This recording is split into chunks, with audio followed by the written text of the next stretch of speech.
kaya si Maika o kaya ako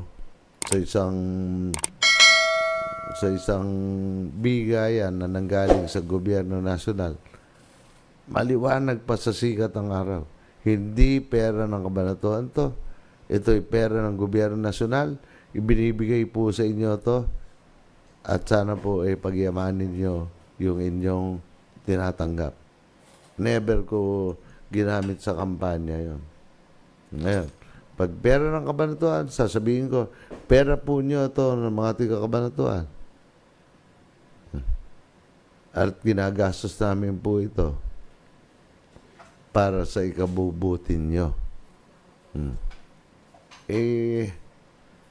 Hindi ba lang matanggap na yung bigas nilang binibigay pera ng lalawigan ng Nueva Ecija. Hindi man lang masabi sa taong bayan ng diretso.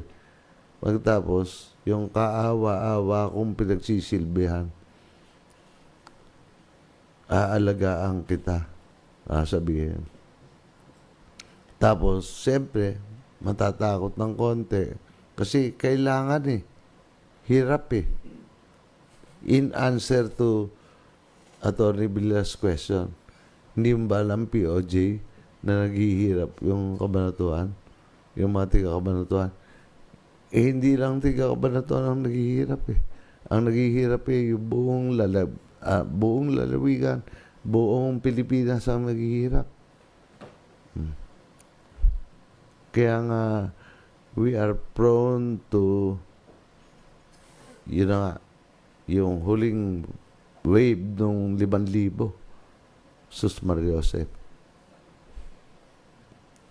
Tinanggap ng tao, kinain ng tao, sinisi ko ba yung tao na nagbigay ng 5,000 ito mga ito, sa mga tent, sa mga inobserbahan ko yan. Dahil ako bumili ko ng flowers ng Mother's Day. Linggo yun Tapos kinabukasan eleksyon na. Nung eleksyon naman ang tinitingnan ko yung election offense nila. Dahil kasi maraming may kubul-kubul pa mga loko. Meron pang mga nirentahang mga bahay. At may mga batang nag-guide sa'yo na, oy, dito muna. Dito muna. Ilalagay kayo sa tent. May binibigay. May ebidensya ako hindi nga lang ako mapagable. Pero, yun election of pension So, sa akin po, para ho sa mga tiga-Bungabong, maraming salamat po sa katuwanan. Pangatlong beses nyo na pong pinapapanalo yung aming pamilya. Sa natividad po, for the first time, nanalo ang pamilya po namin. Maraming salamat po sa inyo. Sa Laur po, for the first time, nanalo rin po ang aming pamilya. Sa Gabaldon po, 3 talo ho kami, 1 panalo. Pero rito po sa talo ko sa Gabaldon 700 boto lang. Hindi libo-libo. Malaking bagay po sa amin yon. Doon po sa Palayan, nagpapasalamat po ako sa Palayan. Kasi alam nila siguro, mahal nila si Ria. Palayan, Bungabong, Laor, Gabaldon, Natividad, Santa Rosa. Mahal talaga si Rian ng Santa Rosa kasi tiga Santa Rosa siya. Ako, talagang kabado ako sa Santa Rosa kasi hindi ako tiga Santa Rosa. Ang totoo nun, para maintindihan po ng iba, kuyog yung Santa Rosa. Pagka hindi ka tiga Santa Rosa, iboboto ng tiga Santa Rosa yung tiga Santa Rosa. Yun ang totoo. And history. I will tell you about history. Lumaban si Fiscal Tombo. Ang kalaban ni Fiscal Tombo, si Justice Hermogenes Concepcion. kalaban si Ate Baby Pardo. Oh, baby. Lahat ng magagaling, kalaban. Hindi pala. Hermaines Concepcion, 1987. Minito,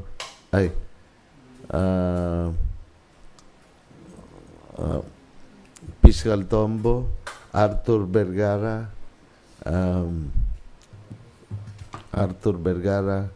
Tito Rolly Veneracion. Kumain ng alikabok sa Santa Rosa lahat Dahil tiga Santa Rosa. Pero si Ria, kaya hindi nila malamangan ng napakalaki sa Santa Rosa dahil yung lola niya tiga Santa Rosa. At magugulat ang lahat pagka sinabi ko yung katotohanan na yung lolo ni Maika, ni Miko, at lahat ng anak ko, yung lolo nila, lihitimong tiga Santa Rosa. Ayan. Yun ang aking sinasabi sa katotohanan. Anyway, nakakatuwa ho ang ibinigay niyong tiwala sa akin. Kahit na tidal wave yung dumating. Oh, baby. Hay buhay. Hay, nako.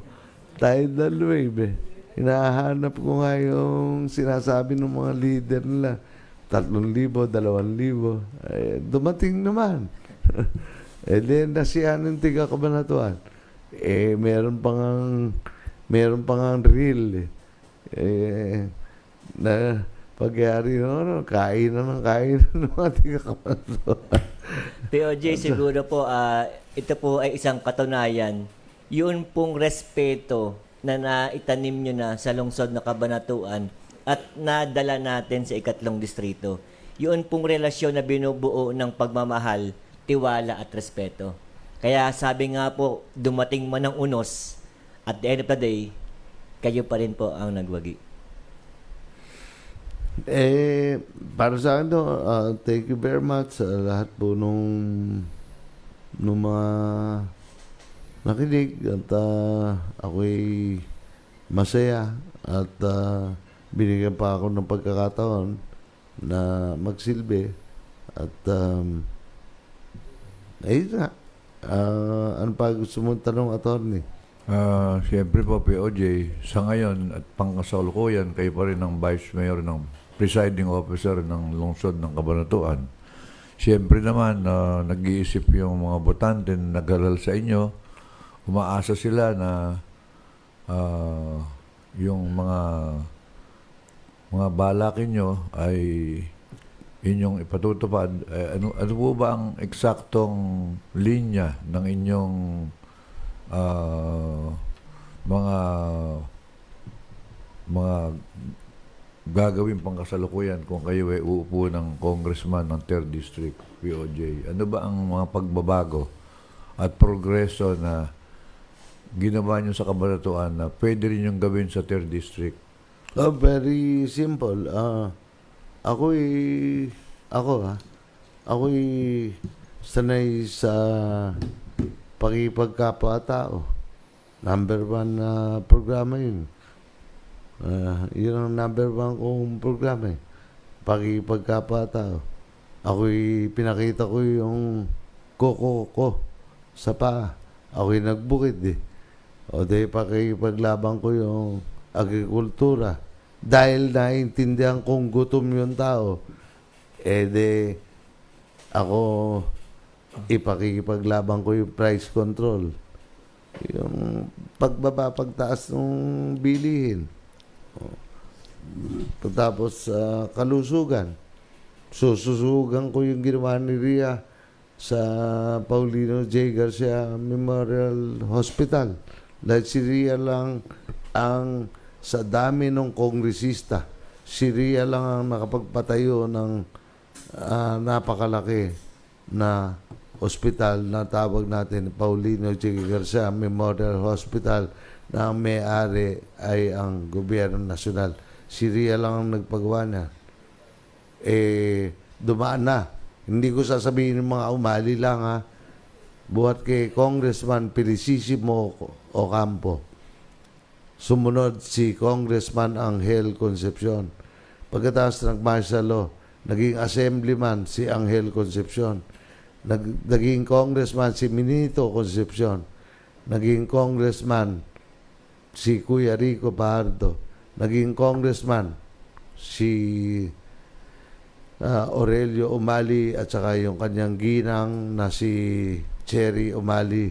Pero wala silang naipakita na pagmamahal sa kalusugan at Syria lamang nung ayan ang itsura nung luma at saka bago eh. Ay, luma at luma pa rin eh. Oh. Kitang-kita mo yun. Wala naman na bago eh. Pero dumating Syria. Grabe. Ayan no, 2 building na magkano. Hindi naman tinitingnan ng tao dahil pagka nagdala ng pasyente, ikaw, doktor ka eh, doktor ninyo, pagka nagdala ka ng pasyente rin, hindi naman pwedeng hindi... Diretso po sa emergency room. Hindi, yung pasyente, sa ilalim lang ang tingin. Hindi titingnan yung taas at yung laki. Oh. Yun ang sinasabi ko. So, pangkaraniwang kongresista si Ria, pero yung kalusugan ng lahat ay inisip niya. Hindi ko man lang inisip na yung mga siniraan ako na siniraan sa kabanatuan eh. Hindi naalala ng mga magulang ng mga batang yan na nag-aaral. Pati yung mga batang nag-aaral mismo, akala nila ang nagpagawa ng mga eskwelahan na pinagawa ko, akala nila, ang nagpagawa, Department of Education. Yung mga 4-story na school building. Akala nung mga bata, yung sa East Central School na 4 na palapag, ang nagpagawa, Department of Education. Hindi nila alam, si J. Vergara yun. Hindi nila alam na yung Lazaro Francisco sa may Bonifacio at Sulueta ay si J. Vergara ang nagpagawa nun. Hindi nila alam na yung San Jose National High School ay si J. Vergara ang nagpagawa nun. Lahat ng tiga Sumakab Norte, San Jose Norte, Bonifacio, nakikinabang lahat dyan. Hindi nila rin alam na yung Senior Science High School doon sa tapat ng Abida na may McDonald, si J. Vergara ang nagpagawa nun. Hindi rin nila alam na akala nila DepEd nagpagawa eh. Kasi nga, hindi tayo naglalagay ng pangalan. Wala. Palagyan ko na nga ng pangalan lahat yan. At Saka ang POJ. malaman ng tao, yung Kalibamangan, yung Imelda na yan, yung L.O. rin yun, sa Calikid Sur, yung Marciano del Rosario, yung Mabini Homesite. Dapat isa-isahin na lang natin yung pinagawa ni Mayora Maika naman. 17 na 4 na palapag yan. Ano ba ang hirap? Kita mo yung sinasabi nila, hindi ko alam ang hirap.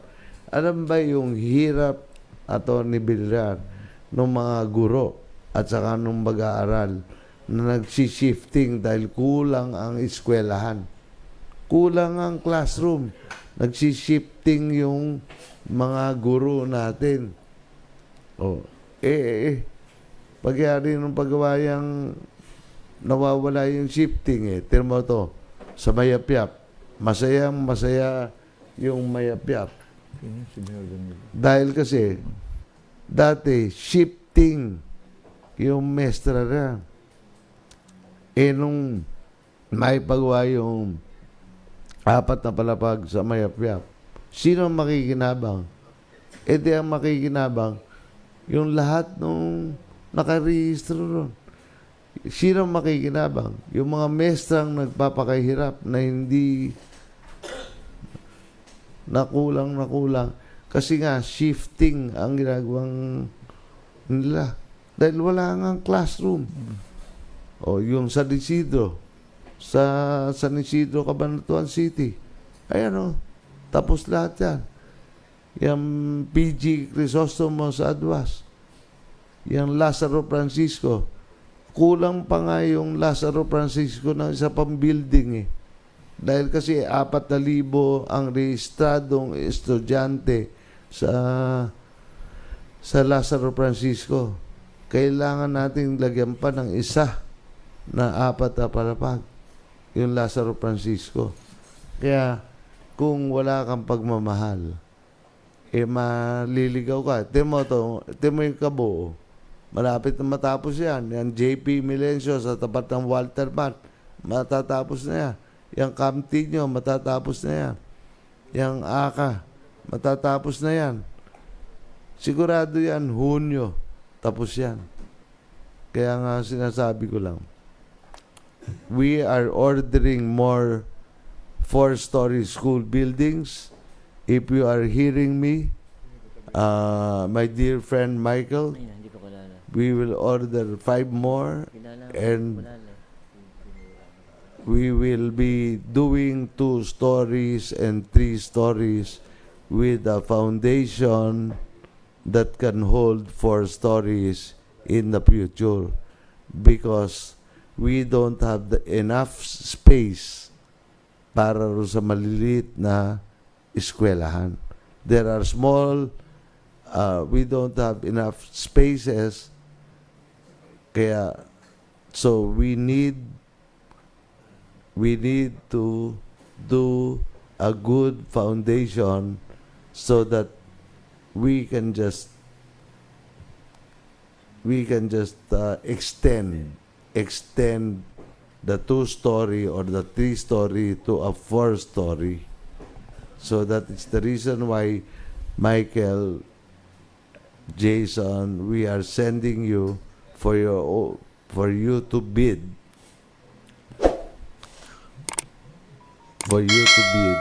the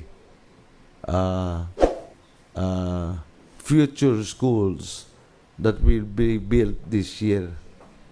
So we need the steel already, and I know that steel prices are depressed. So yung kokonti, nakakatipid tayo, Arnold, di ba? Yung kamurahan. Because hot-rolled steel, cold-rolled steel, iron ore, and all the elements being used for a structural steel building, the prices are depressed because of the trade war between China and the United States.